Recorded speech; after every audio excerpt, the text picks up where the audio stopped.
Hello and welcome to today's webinar, Optimize Your Operations for Today and Tomorrow. I'm Wade Roush. I'm your host today. I'm a tech journalist and podcast producer based here in Cambridge, Massachusetts. As I just said, I'll be moderating today's discussion. Now I'd like to tell you briefly about our topic today and then introduce you to our speakers. Now, if your company is in the consumer products business, you probably know that customer preferences are evolving faster than ever. You know that technology is changing the way people shop, especially since the arrival of COVID-19. You know it's getting easier for small startups to enter your market and potentially eat your lunch. And you have a nagging awareness that in order to keep up with all those changes, at some point, you're going to have to rethink the way your whole company works. In other words, you're going to need a new operating model that's more responsive to the changes happening all around you. And you're not the only one thinking about this.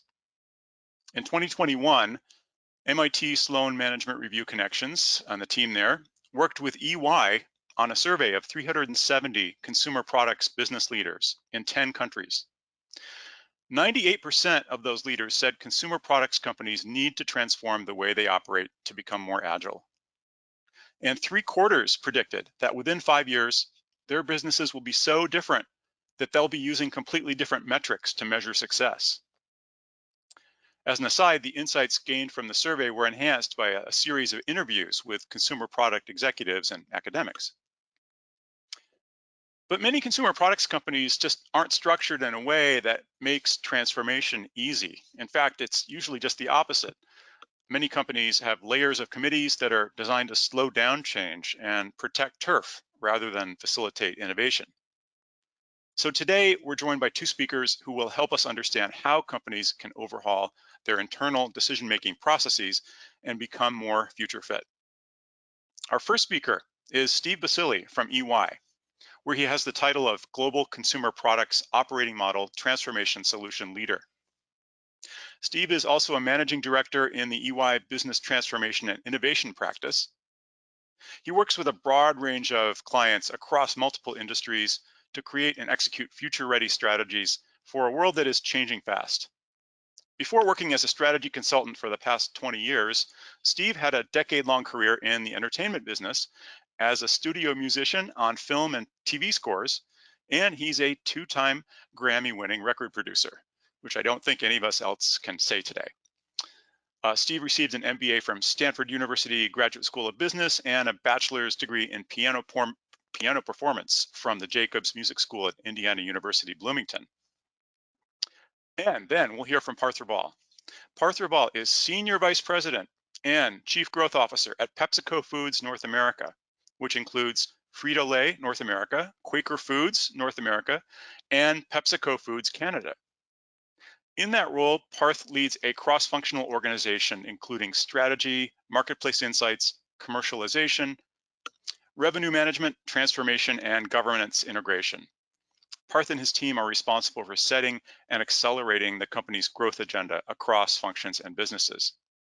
In his 17 years at PepsiCo, Parth has worked in many areas across the organization, including corporate strategy, global M&A, driving key strategic projects in Thailand, India, and China in strategy, and leading M&A due diligence and deal execution for acquisitions in Russia and Ukraine. Most recently, he was Senior Vice President for Corporate and Global Group Strategy and Enterprise Transformation for PepsiCo. Parth has an MBA from Harvard Business School and a bachelor's degree from Stanford, and he's one of the executives who shared their insights and experiences for the custom research report on operating model transformation that SMR Connections and EY published last fall. That report is called Becoming Future Fit, and you can download it at the MIT Sloan Management Review website, as well as from EY. So now I'd like to hand it over to our first speaker. Steve, welcome. Thanks, Wade. Great. It's great to be here with you and Parth, especially knowing now that Parth is a fellow Stanford alum. So let's get started with some context about the imperative to change. So if we can flip to the next slide. On the left, we can see here that there are a few major macro forces reshaping our landscape, which I don't think is a surprise to anybody here today. Consumer expectations and expectations of their experiences are continually being one-upped, driven mostly by other industries. And in order to provide that kind of value, companies have an extensive need to be able to leverage data and technology in new and ever-changing ways. Excuse me. Across every industry, right? This is not just about consumer products. Technology is a business strategy and a market differentiator. It's not just the operational enabler it was in the past. Sustainability is creating further tension, accelerating regulations, consumers wanting sustainability without having to pay for it, and investors wanting both ESG and financial results, and then blurring industry boundaries. This means that the food company of today could be the healthcare company of tomorrow. Retailers are becoming media players and vice versa. In the end, the company is going to be defined by the tangible and intangible value that it creates for its stakeholders, more than the sector that it hails from. So these drivers are interesting on their own, but more importantly, they're connected to one another. They're happening simultaneously and with increasing pace. The implication is that incremental efficiency gain isn't enough. CP companies need to undertake systemic change, building business model agility and operating model flexibility to enable shifting gears quickly to keep up with, and let alone stay ahead of these kinds of changes. And as Wade pointed out, our survey respondents understand that. The good news? The research showed that in response to COVID, companies mobilized. They displayed an agility that defied conventional wisdom. We heard stories of factories being retooled to produce hand sanitizer, and of companies setting up new routes to market in a matter of weeks that might have otherwise taken months or even years. Of course, the not so good news is that all of these achievements were driven by necessity, the result of determined leadership and enormously heroic efforts on the ground. This was overcoming rather than being enabled by the company's underlying operating model. So if we accept that dramatic change isn't a one-off, but rather the baseline condition that we're going to be living in, and that companies need to build nimbleness into their business and operations, then how do we do that? How do we develop and transition to an operating model that enables this kind of agility? What are you designing for, and how do you prioritize? How do you define the required capabilities and manage and measure them appropriately? And not least, how do you make this change while navigating the challenges of today? And that last point is often the biggest hurdle. 25 years ago, Clayton Christensen raised this issue in his book, The Innovator's Dilemma. Market leaders have built up enormous efficiencies and vast amounts of resources that enable incremental progress at scale. Where incumbents often lack imagination and swiftness is in disruption. We call this the plurality dilemma, which, yeah, it's a mouthful, but it's meant to convey that it's not just one potentially disruptive model, but the ability to simultaneously explore, test, and scale multiple business models. Given the scope of disruptive changes that we're seeing, this dynamic is more relevant today than it was when he wrote it in 1997. And what's become clear is that it's not either or, but yes and. It's essential for companies to continue to improve the current model and meet the needs and expectations of our consumers, our partners, and our shareholders. It's this core that's going to fund new innovative models, whether it's today's direct-to-consumer model, connected products and services, or the emerging value propositions in the metaverse. And by the way, I think metaverse is last year's buzzword of the year winner. But the yes and part is that many of these tech-enabled innovations are actually things that will not only provide new growth opportunities, but could help improve the core business in terms of growth potential, efficiencies, and risk mitigation. So this yes and dynamic is why the historically narrow interpretation of transformation, which is very incremental and siloed, needs to give way to a more holistic perspective and approach. And in fact, we're now seeing the word transformation itself be set aside in many corners. It's seen as too narrow for the kinds of needs that we've been exploring. So many companies are moving away from that term and standing up functions like growth offices to drive a more systemic and outcome-oriented approach to meeting the demands of tomorrow. So speaking of growth offices, this is a perfect opportunity to ask a chief growth officer himself, sitting right next to me in a virtual sense, Parth, Parth, I'd really love to hear your thoughts on how PepsiCo addresses the challenges of meeting the immediate needs of today while laying the foundation for tomorrow. Any lessons that you can share? No, well, thanks, Steve. And first, let me say thank you for having me as part of the discussion today. It's a great question. This dilemma of balancing today's needs with the foundation for tomorrow. I would candidly say here at PepsiCo, we've employed a very deliberate approach to thinking about both today and tomorrow. We leverage a framework that we call the horizon logic, and we try to think about horizons 1, 2, and 3. Pretty simple, but we try to organize our time, our financial investments, and our resourcing across these horizons. And horizons are effectively time horizons. So, the short term, medium term, long term, for lack of a better translation. It manifests in how we set our objectives every year as well, right? So if you think about how we go and operationalize this thinking, balanced thinking of H1, H2, and H3, it's very explicit in how we set our objectives every year. So the expectation is you'll be making progress against both the here and now and tomorrow. Now, the mix of horizons will vary by role and where you sit in the organization. So you ensure that the right people are focused on the right mix of short-term, medium-term, and long-term.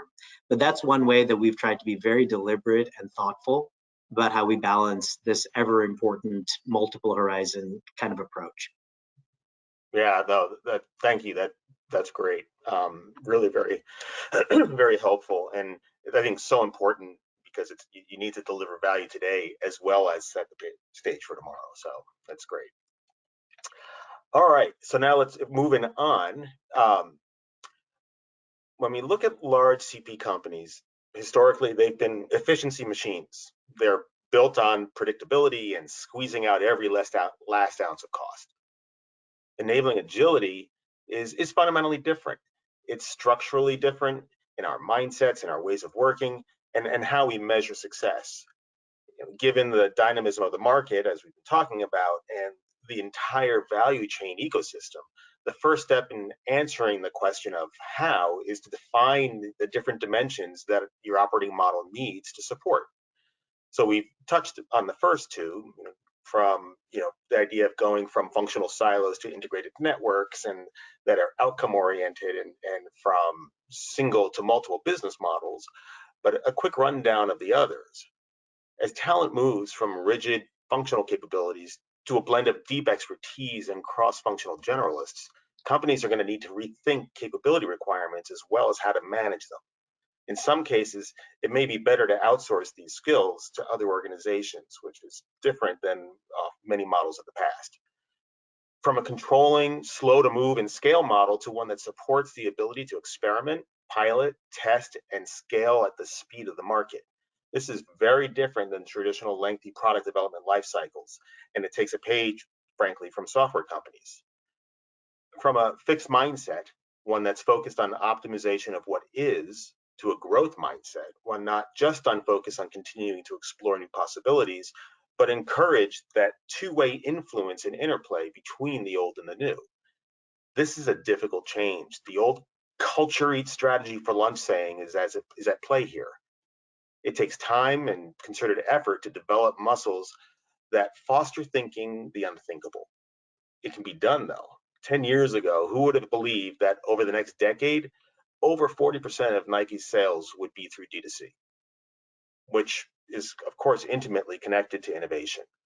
This whole organism of a company is being changed, which requires an ability to continually innovate at speed and scale. Innovation is more than just product R&D. It's business model innovation, process innovation, ecosystem partnership innovation, and so on. And ultimately, it's really the cumulative collection of these characteristics. If your op model enables you to effectively operate in a way outlined in the right-hand column, you'll be well organized to manage the plurality dilemma. Of course, getting from here to there across all of them, or even a few of them, is a big shift. So what do we do to make those shifts reality? At EY, our perspective is that regardless of your strategy, whether it's the direct-to-consumer focus of today or yet to be defined cross-industry solutions of tomorrow, op models will need to be built around a system of 5 integrated design elements, capabilities that underpin the ability to execute and adapt at speed and scale. So if we start at the top with dynamic ecosystems, the ecosystem encompasses all of our stakeholders throughout the end-to-end value chain. It's our suppliers and partners, consumers, customers, and competitors. And when the expectation from the consumer shifts from, say, let me buy a healthy product to help me live a healthy life, the value prop becomes amplified when an ecosystem of partners from healthcare, technology, consumer products, they work together to deliver a new solution. But even on a more basic level, ecosystems have changed how companies define their value prop and deliver value. So when we think about companies like Beyond Meat that have been able to rapidly scale up production of targeted market-specific products by orchestrating an ecosystem of third-party manufacturers, and at the same time retaining the IP of the secret sauce that delivers ultimate value to the consumer and to them.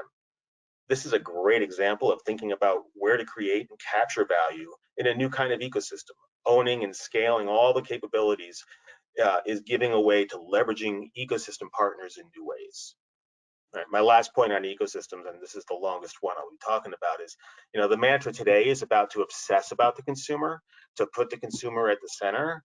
But if you think about it, to really put the consumer at the center, you need to optimize for the ecosystem, one that's more flexible, broader, and more nimble than it has been in the past, and to realize that you may play new roles within it as it evolves. If we move to digital DNA, of course, digital technologies, data, and the ability to analyze and utilize the insights that come from it is no surprise here. Not only is this the lifeblood of operational effectiveness within your organization, it's also critical to work across your ecosystem. It's essential for becoming a listening organization with true customer intimacies and have the ability to understand, anticipate, and meet the changing consumer needs. Not surprisingly, many of our survey respondents understand that data and analytics are key to their future success. And they also state that the current capabilities are inadequate and need to be addressed, which leads us to talent. While the talent challenges in data science, analytics, and technology are capturing the headlines today, when you look under the hood, the talent issues hit multiple dimensions. It's more than just a skills gap, but it's also in how to attract, manage, and keep a talent pool that is A, very different compositionally from a traditional model, and B, designed to operate differently, adapting and flexing at the speed of the market. So it's not just about competing for talent, but rethinking how we deploy and manage it. With innovation platforms, when we think about managing an effective innovation platform, there are 2 key dimensions. Number one, it's the tools and processes and governance construct that fosters a broader set of innovations, like I mentioned before, product, business model, process, and so on. And then number 2, it's a cultural shift. It's about going beyond brand and product line extensions and instead continually thinking about what customers are going to need in 5 to 10 years and what needs they need to put in place, what needs to be put in place now in order to get there. So this means going beyond the R&D group for innovation. The ideas that need to be nurtured often can come from all corners. And with digital tools and communities, we can enable this broader scope of innovation, whether it's through analytics or through human creativity. We can capture and take action on insights from the manufacturing shop floor or from customer service, which is often where a lot of great ideas lie unexplored. And then we can add innovation that originates outside our 4 walls. And a perfect example of that is Lego, when we think about how they've crowdsourced new product designs from their million-strong online community. And then the last one is enduring purpose. Sustainability and purpose emerged as key value drivers in the survey. So when we think of companies like Nike and Ben & Jerry's and how they've developed reputations for not just differentiated purposes, but for walking the talk by taking bold and sometimes controversial positions on key topics. While those companies in those examples might be at the far end of the spectrum, almost 80% of the respondents said incorporating ESG and sustainability into their business is essential to future success. Yet at this point, only about half said that sustainability is embedded into their business decisions and operations. And this is where the next horizon for purpose and ESG is. It's going to go beyond companies demonstrating their positive impact, and it's going to be about how they can operationalize their principles and commitments into everyday running of their business. So the last point about these design elements is that it's a system. These aren't silos, but they need to be really considered as a totality. I've found in practice that these elements, addressed in concert with one another, help create a roadmap for successfully defining and executing a systemic transformation, one that enables you to leap beyond the incremental. And so with that, we're going to close out this portion by, we'd like to hear your thoughts. We have a poll question set up around these 5 design elements, and we'd like you to select what you think the 2 design elements are that your organization has the biggest gaps relative to tomorrow's demands. And when the poll comes, you can ignore those specific instructions on the screen. I mean, we're asking you to select 2, so you will be able to select 2 of them. So why don't we take about 30 seconds or so to do that now, and then we'll take a look at the results. So while we're filling this out, I'll just say that when we often run future scenario-based innovation workshops, we'll ask this question after people have had the opportunity to play around in a range of future scenarios and think about the requirements of the future. And so it'll be interesting to see how the results from today's poll compare against what we've seen in client workshops. Okay, so this is very interesting, right? We see, so I'll just quickly read through them. So dynamic ecosystems at 44%, digital DNA at 37%, talent flexibility 48%, innovation platform 41%, and enduring purpose at 18%. So, it's a pretty even split amongst those top 4. And this does comport nicely with what we often hear from clients in our workshop settings. Usually the 2 elevate above the others: talent flexibility and digital DNA. And then the secondary one would be talent flexibility and ecosystems. So this is, for me, it's instructive because not only are these, this comes back to the idea of a system, not only are these all needing to be addressed, they'll be best addressed when looked at together because they all interface with one another. Great. All right. So I think I am finished up with my section, and I'm going to hand it off to Parth to tell us all about what he's leading at PepsiCo. Parth. Thank you, Steve, and thanks again for having me here. I thought it'd be great just to first ground everyone on a little bit about PepsiCo Foods in North America. We're obviously a big sector within the PepsiCo organization, and we're blessed to have some iconic brands. We're in nearly 98% of households across America, with 7 trademarks that generate over $1 billion in sales, and drive growth for our retail partners. And I mention this because it's a really good context to help frame a little bit of that transformation and that journey that Steve very eloquently described on being able to make the leap, to become more nimble when you have a dominant and very sort of strong position in the marketplace. So as we turn to the next slide, you'll see that this complex market that we're in is requiring faster and tighter coordination more than ever before. As we look at our business, the consumer, starting with the consumer, we're really having to get into a lot of additional spaces. The consumer is leading us into new substrates, new packaging, and honestly, preferences that are evolving, taste preferences that are evolving more rapidly than ever. On top of this, you've got business models that have to evolve. We've got a retail landscape that is evolving dramatically, and the pandemic has only accelerated some of these elements with respect to hard discounters and the rise of e-convenience coming out of the pandemic, with GoPuff and Instacart, as you see on the page. Of course, a lot of new entrants into the market also mean that we have to take a really thoughtful approach as we think about the business model and what it will take to drive competitive advantage going forward. To keep winning, we need to really essentially drive that speed and agility that Steve referenced. We need to have very clear priorities that are wired through the organization. We then need to obviously put resources against those priorities and be able to drive decisions faster than ever. This requires coordination across the obvious vectors of functions and geographies and businesses, but it also requires a coordination across different capability levels in the organization and even baseline priorities that tend to vary across functions and groups. How do you bring this all together? So why don't we actually hear a little bit from you all? If we can turn the slide here, when you think about your organization, what are the strategic and operational challenges that you feel your business is facing today? You think about new channels, you think about changing consumer preferences that your organizations might be up against. Supply chain issues are very topical in the current sort of context.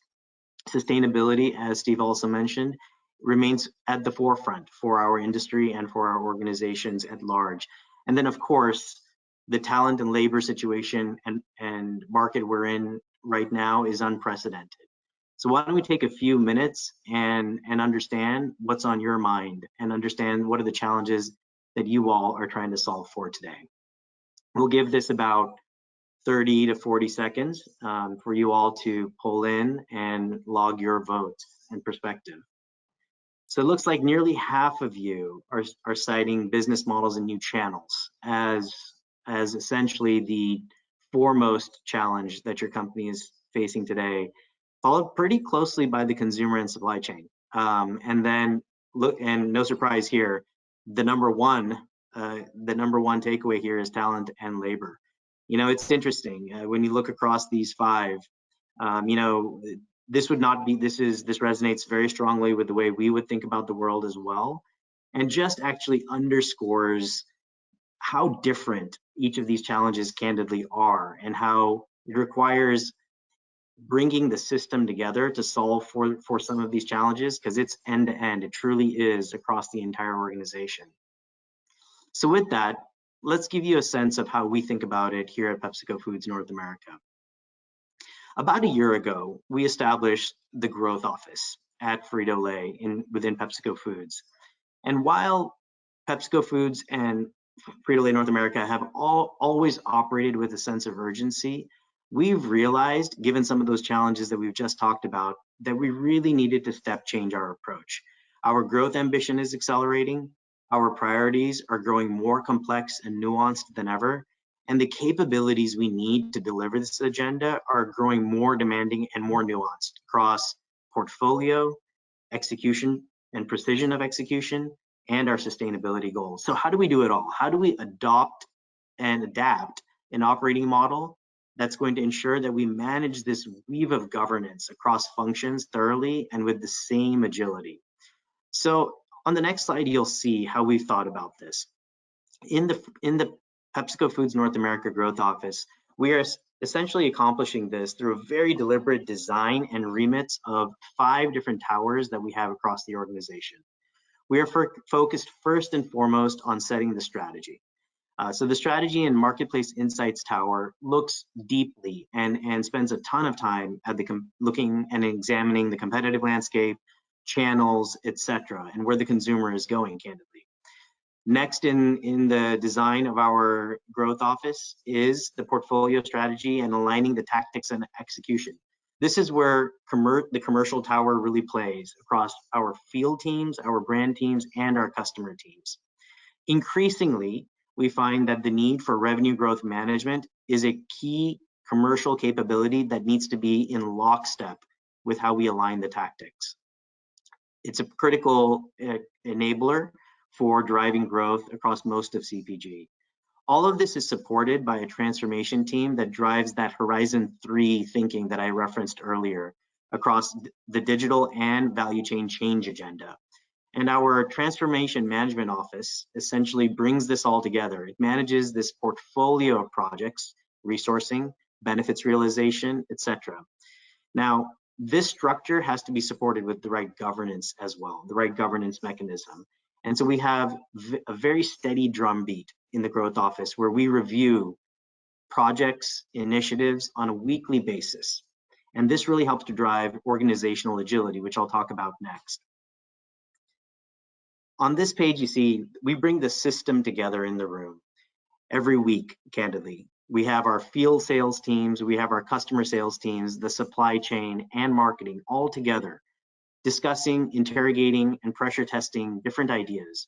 We hear from all different functional stakeholders to understand what their perspective on any particular opportunity might be.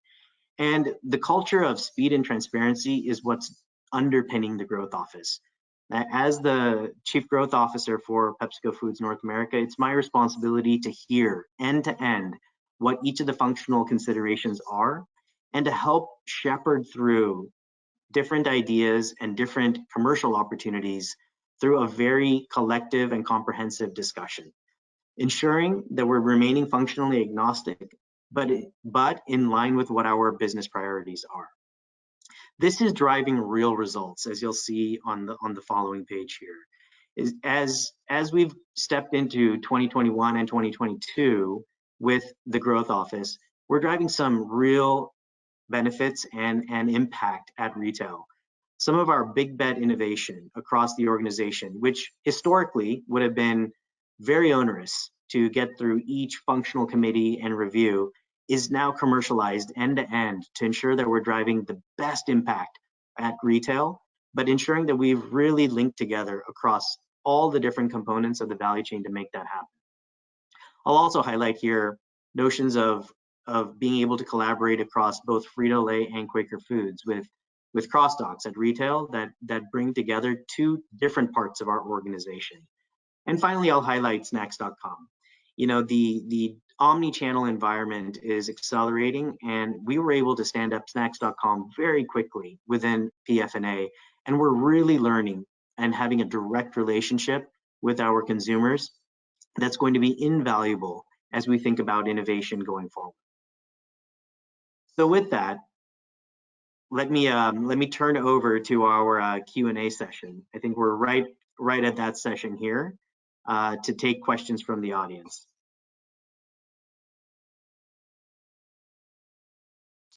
Fantastic. Thank you, Parth, and thank you, Steve. We are doing great for time, and it is now time for the Q&A portion of the webinar. We have some questions coming in from the audience, and we'll continue to take those. You can submit them using the questions module in the GoToWebinar control panel. And I'm going to start off with a couple of questions from myself for Steve and Parth.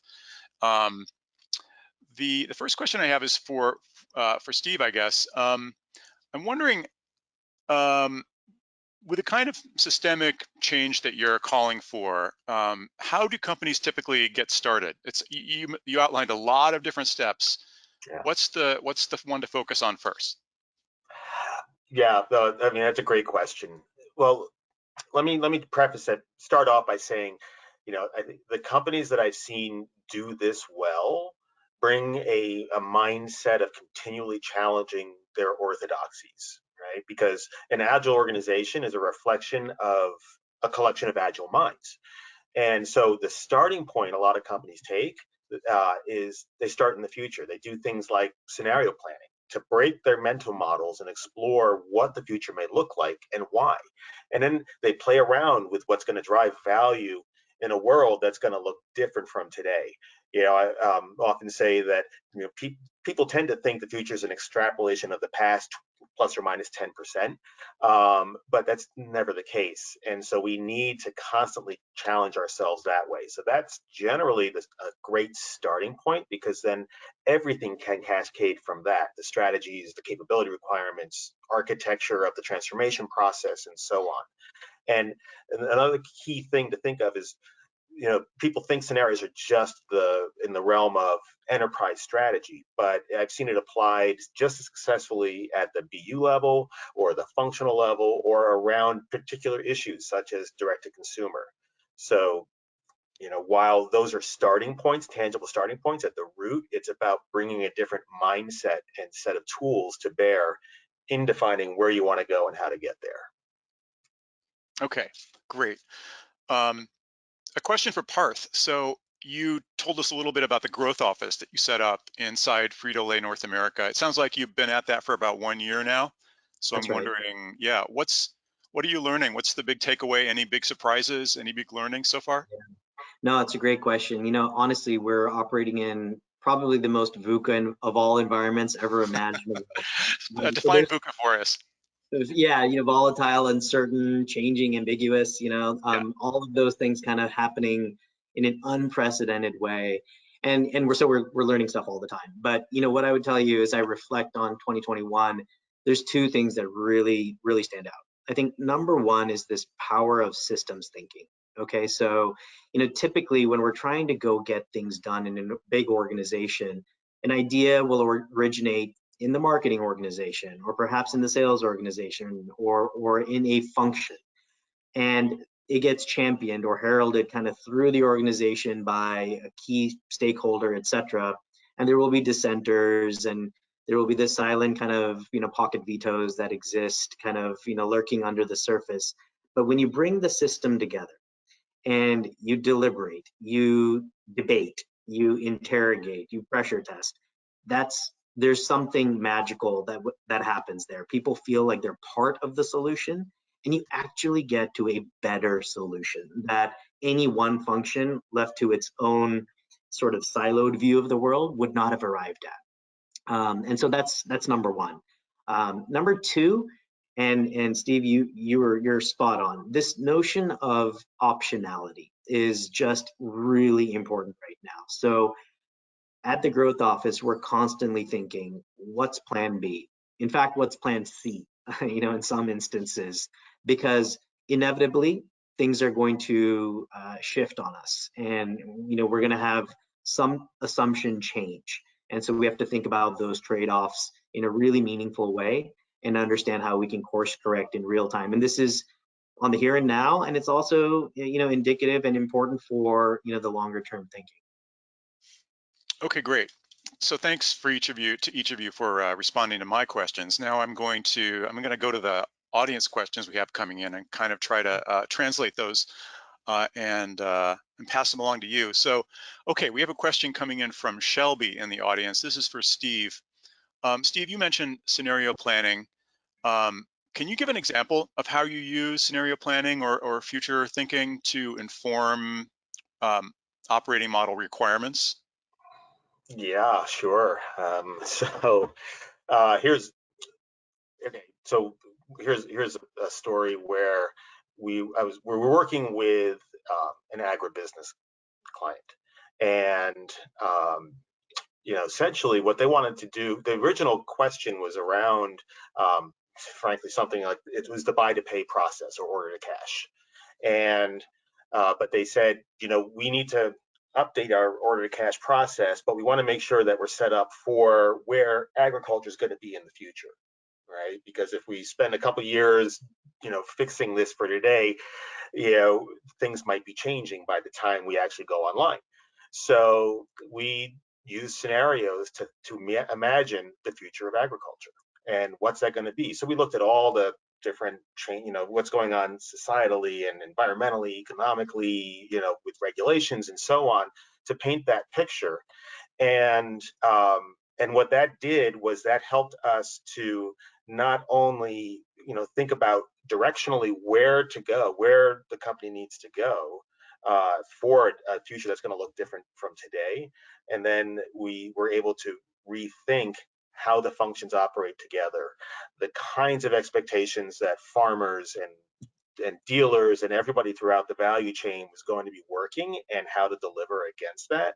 And then rethink the design of the operating model and the organizational structure and the process flows to be able to deliver that. And so it was a fundamentally different model than the company's existing processes and model.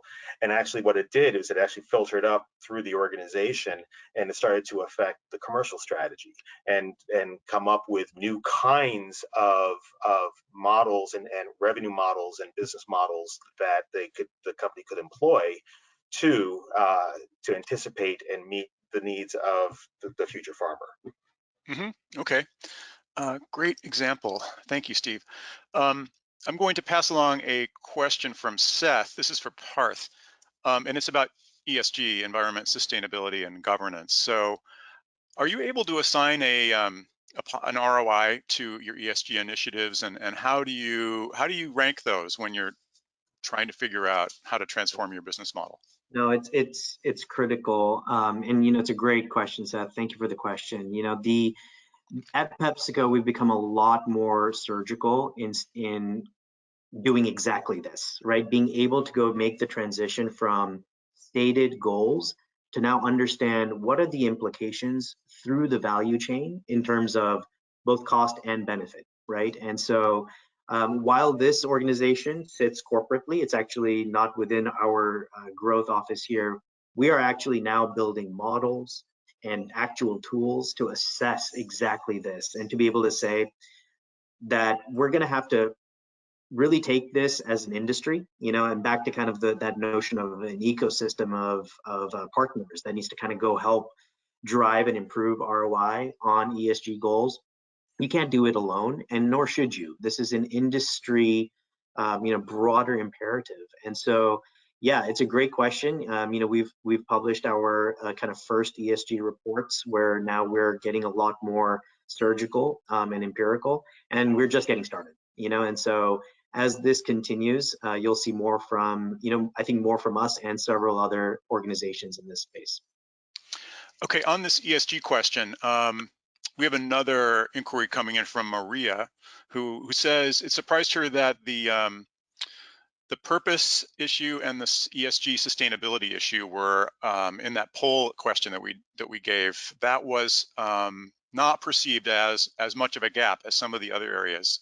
There was less of a gap in ESG than in the other areas, and that was surprising. Do you have any? Can you speculate on why that? I'm speculating to your point, Wade, but I would contend that candidly, if you just look at kind of the point in time we're at, okay, that there is a broad-based challenge right now with talent and labor and global supply chains. And had you taken this perhaps 2 years ago, or perhaps 2 years from now, I would suspect that the percentages would look a little different. So, Maria, that's kind of what I would say. I don't think it's any less important. It's just a great example of Horizon 1, Horizon 2, Horizon 3, right? What's kind of immediately in front of us versus the long-term balanced focus that we need to maintain and ensure that we have an eye on in the broader kind of scheme of things. Yeah. Well, okay. So speaking of employee and talent shortages, we have a question coming in from Krista. She'd like to ask both of you what you see companies doing about the lack of employee flexibility or the demand for more flexibility and labor shortages in general. What are you doing at PepsiCo, Parth, and what do you see companies doing more broadly? Steve? Steve, you want to start, and I'll build. Oh, I thought it was going to be the other way around, Parth, but yeah, okay, that's fine. So I think we're seeing a few different things, right? One is reaching out to the ecosystem, right? And in terms of like talent shortages, in the sense of it's hard to get the talent. It's actually costly. I mean, let's face it, and that many of the talent challenges that we have is around digital data analytics and so on. And many of that kind of talent are not clamoring to join CP companies. So they're looking to go join Google or something like that. And so trying to acquire that talent can be costly and slow. So leverage the ecosystem, because that allows you to flex and scale the talent needs as required. With regard to flexibility and new kinds of models, this is all being done in real time. And so, companies are grappling with how to allow for the people's, we've all been struggling through this COVID period, right? And so, on the one hand, companies are trying to provide that flexibility, and they're looking for ways to do it, whether it's through, flex hours, or certainly there's the whole work from home piece. But I think the wall they're butting up against is that we're all hitting, it's hard to turn off the clock. It's hard to get away from work because we're all living it. I don't call it work from home. I call it living at the office. And so what companies are trying to do to address that challenge at the moment is through providing unlimited vacation, trying to create new day, take Fridays off, those kinds of things. But those are band-aids at this point in time. I don't think the answer has been found yet. Just to kind of add to that, what I would say, Wade and Steve, is, from our perspective, we bifurcate the problem or the into kind of professional staff and our frontline. Because obviously at PepsiCo we have a big frontline organization. The challenges are different.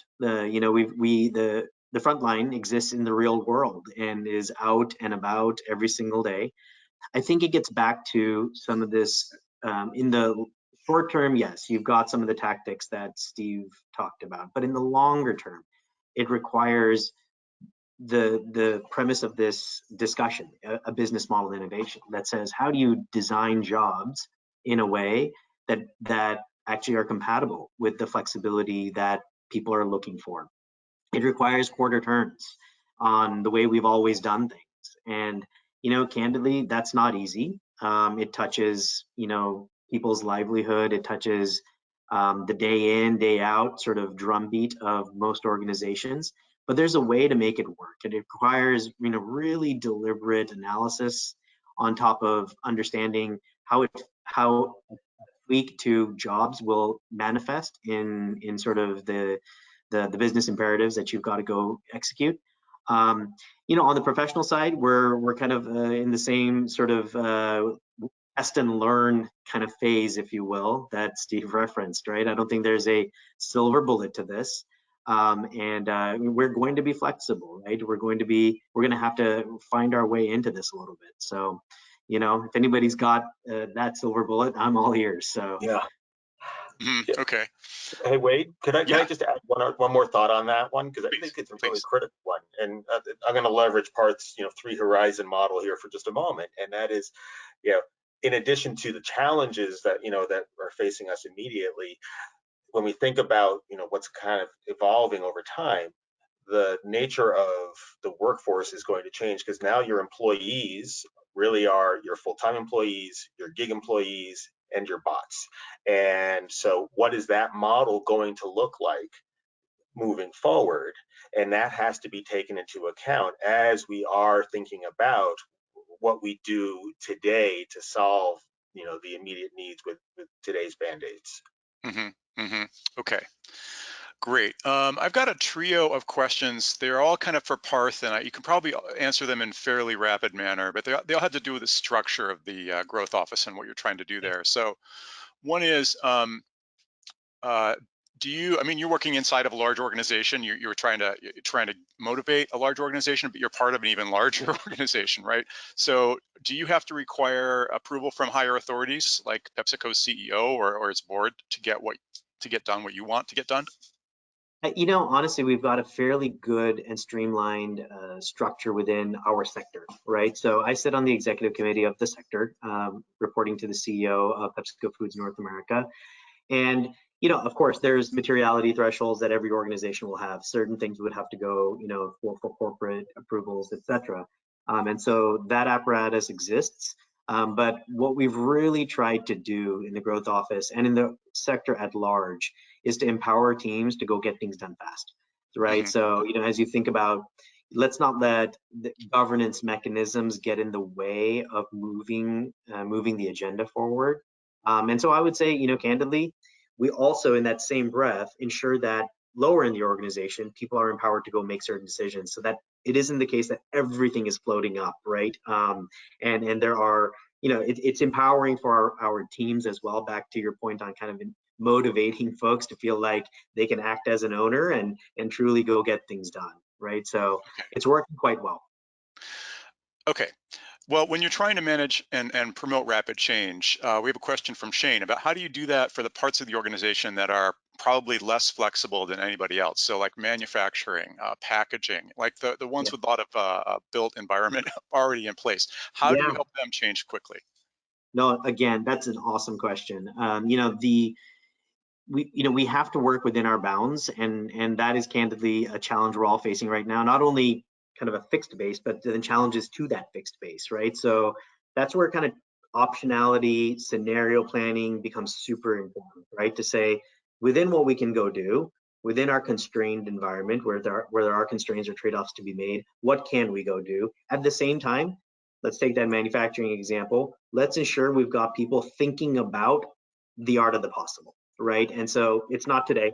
That's a bet, the small sort of piece of work that's going to pay dividends 2-3 years from now. But there is a set of individuals who are ring fenced to think about that, because otherwise the day to day will sort of dominate and you will be really just consumed and not drive that agility and flexibility over time. Okay.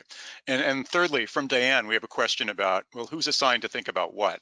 Do you have different people focusing on different goals, like Horizon 1 versus Horizon 3? We do. It's a great question. That I referenced it a little bit, but let me expand a bit. Our strategy vertical within the growth office is by definition and by design most focused on Horizon 3. Helping us see around the bend. They are externally oriented, and then bring some of that insight back into the organization. The commercial organization, again, by design, is very Horizon 1 focused. We have to focus on getting product to market, along a critical path in a particular quarter or half or year. And so it's about ensuring that folks are allocating their time against the right priorities based on their remit. Now, I will also say one of the things I'm encouraging, if the strategy team was spending, call it 80% of its time on H3, they should also have a 20% appreciation on what's happening in the business today, so that the H3 strategy is consistent, internally consistent and palatable, and vice versa. The commercial team should also be thinking about the future. Okay. Okay, this is a question I'd love to hear from both of you about this one. It has to do with partnerships and ecosystems. So do you have favorite examples of, Steve, of companies that you've worked with, or Parth, divisions within PepsiCo, where you went beyond the traditional value chain partnership, and figured out something brand new in terms of the way you work with outside partners? Yeah, I mean, I can give a high level example of of technology partners. As we think about our transformation agenda, we've got a host of partners we work with in the industry at large who have expertise in building certain tools and capabilities that are digital forward. And some of that capability is new to enterprise for a lot of big CPGs. I think that's the most salient one that comes to mind, and you realize, hey, a partner can design a particular tool or capability with efficiency and effectiveness at a way that perhaps within the enterprise would be better served by having a partner. So that's the one that really kind of comes to mind. Mm-hmm. Steve, do you have any favorite examples?